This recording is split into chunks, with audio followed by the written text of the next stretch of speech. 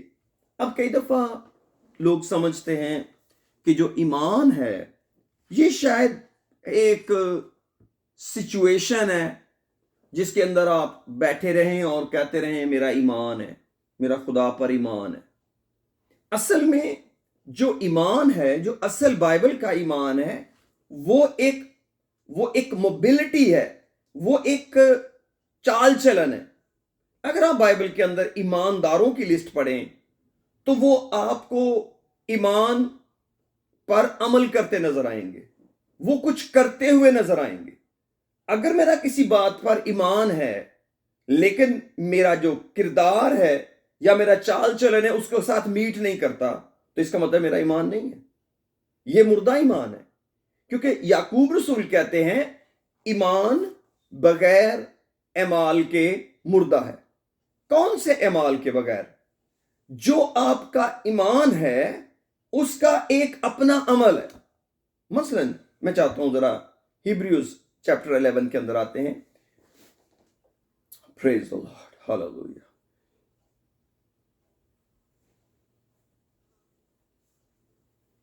ساتویں آیت میں لکھا ہے، عبرانیوں 11ویں باب کی 7ویں آیت، ایمان ہی کے سبب سے نوح نے ان چیزوں کی بابت جو اس وقت تک نظر نہ آتی تھیں ہدایت پا کر، کس کے سبب سے؟ ایمان کے سبب سے نوح نے ان چیزوں کی بابت جو اس وقت تک نظر نہ آتی تھیں ہدایت پا کر خدا کے خوف سے اپنے گھرانے کے بچاؤ کے لیے کشتی بنائی۔ اب خدا نے اس کو کہا کہ میں دنیا کو ہلاک کرنے والا ہوں۔ پیدائش کی کتاب میں یہ سٹوری موجود ہے۔ خدا نے کہا اپنے اور اپنے گھرانے کے بچاؤ کے لیے کشتی بنا۔ نوح ایمان لے آیا، اور اس ایمان کے سبب سے وہ لوگوں کو نہیں بتا رہا کہ میں نے خدا کی بات کا یقین کر لیا ہے۔ یس آف کورس، کیونکہ وہ منادی کر رہا تھا، بتایا ہوگا، لیکن اس کا ایمان اس کوشش میں نظر آ رہا ہے۔ کون سی کوشش؟ کہ ایک ذمہ دار آدمی اپنے بیٹوں، اپنی بیوی، اپنی بہوؤں کے ساتھ مل کر 8 لوگ ایک کشتی بنانے میں لگے ہوئے۔ اب سوچیں کہ اگر نوح ایمان تو رکھتا لیکن کوشش نہ کرتا، یعنی کہ اس کشتی کی تعمیر شروع نہ کرتا، تو یہ کون سا ایمان ہوتا؟ بہت سے لوگ ایمان کا دعویٰ کرنے کی کوشش میں رہتے ہیں اور بعض دفعہ وہ نقصان اٹھا جاتے ہیں۔ اس کی وجہ کیا ہے؟ کہ اس ایمان کے مطابق جو ان پٹ ہے، جو ان کا حصہ ہے، وہ نہیں ڈالتے، اس حصے کی طرف وہ نہیں آتے۔ وہ یہ سوچتے ہیں کہ خدا کام کرے گا، یہ ایمان ہے، خدا کام کرے گا۔ یس آف کورس خدا کام کرے گا، لیکن کس کے ذریعہ سے؟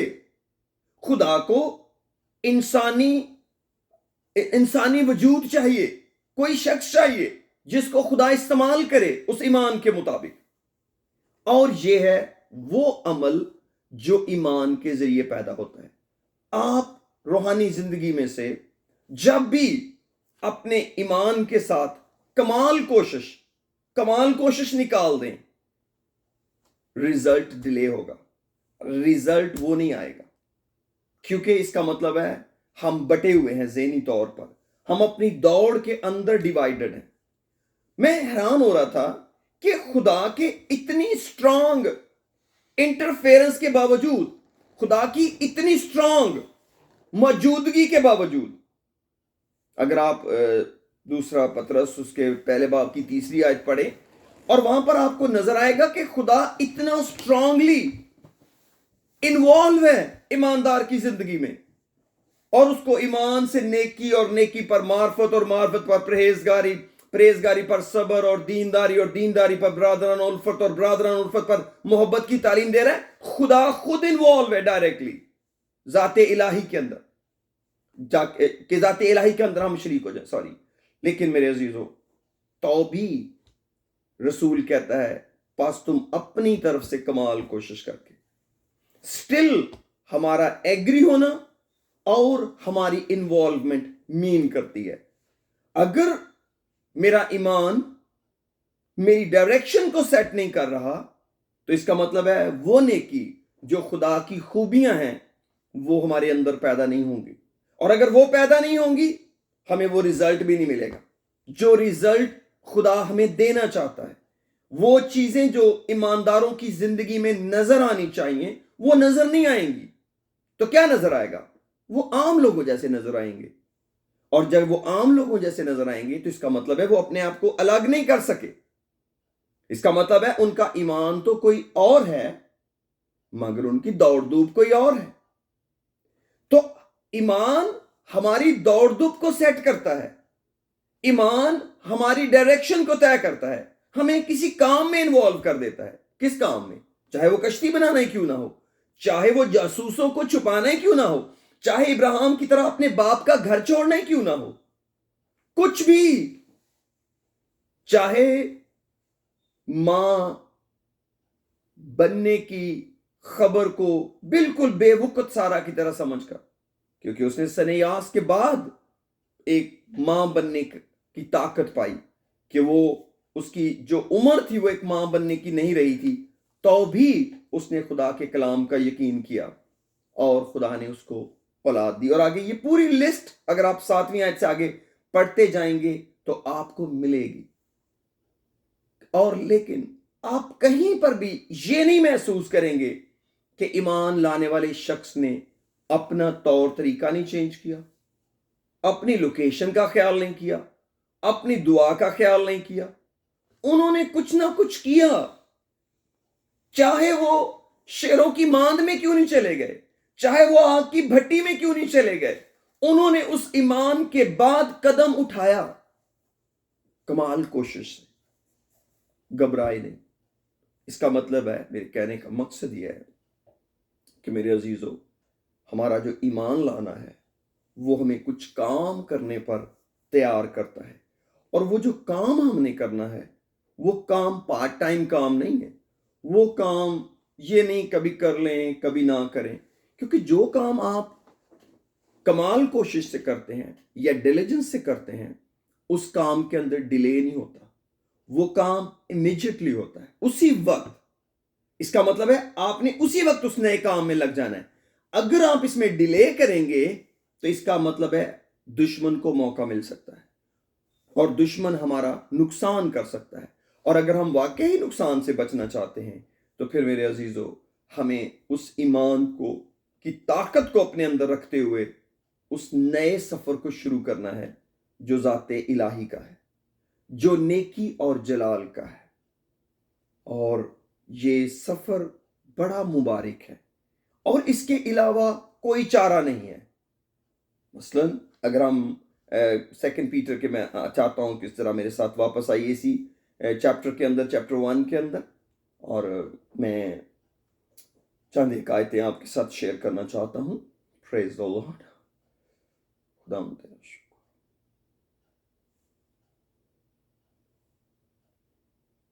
اور میں 7ویں آیت اور چلے 5 سے پڑھنا پڑے گا مجھے. پس اسی باعث تم اپنی طرف سے کمال کوشش کر کے اپنے ایمان پر نیکی پر معرفت یعنی نالج، معرفت پر پرہیزگاری یعنی ٹیمپرنس، اور پرہیزگاری پر صبر یعنی انڈیورنس، صبر پر دینداری یعنی گاڈلینس، اور دینداری پر برادرانہ الفت یعنی بردرلی لو، اور برادرانہ الفت پر محبت یعنی کہ چیریٹی یعنی اگاپے لو بڑھاؤ.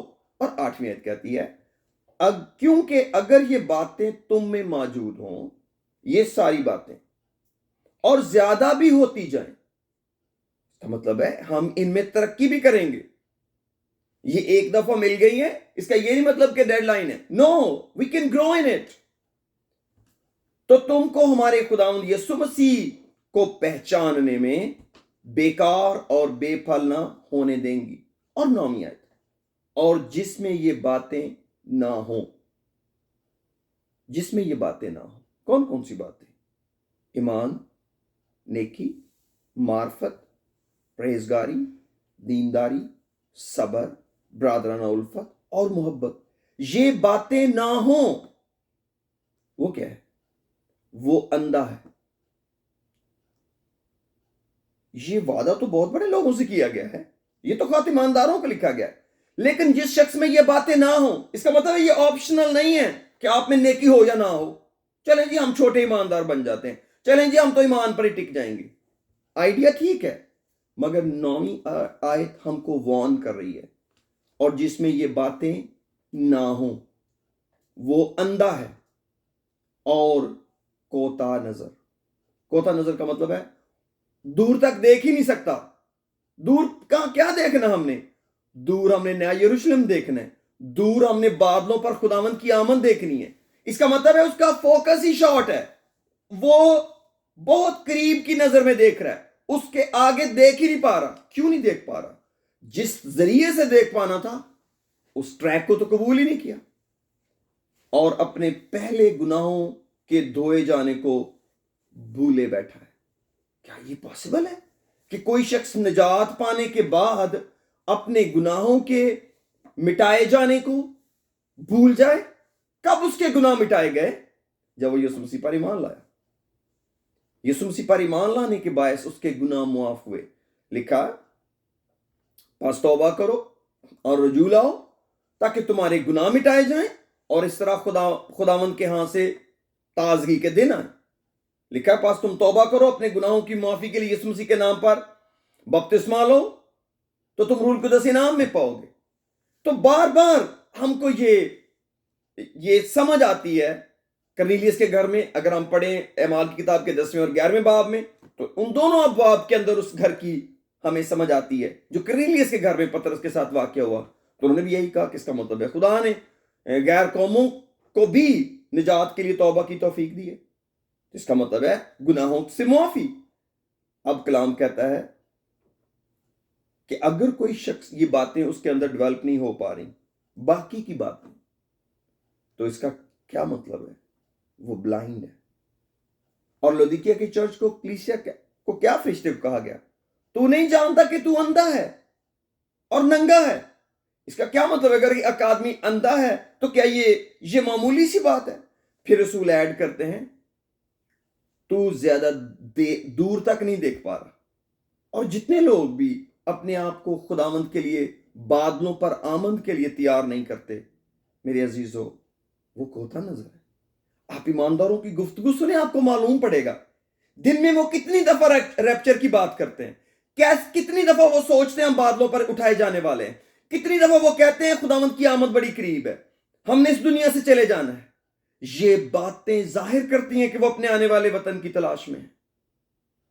اور جب لوگ اپنے ٹریک کو، خدا نہ کرے کوئی ایسا ہو، چھوڑ دیتے ہیں، پھر ان کی باتیں بھی چینج ہو جاتی ہیں، ان کا مستقبل بھی بدل جاتا ہے. کہ ان کا قصور نہیں ہے، ان کی نظر کام ہی نہیں کر رہی. یہ ان کا قصور نہیں ہے کہ وہ جان بوجھ کے اٹھائے جانے کی باتیں نہیں کرتے، ان سے ہوتی نہیں ہے، ان کے پاس کیونکہ ہے ہی نہیں ہے. تو کیسے کریں گے وہ؟ تو ہیں کیوں نہیں؟ کیونکہ جس چیز نے ان کی نظر کو خدا کے لیے ایک فار ویژن کے لیے ڈیولپ کرنا تھا،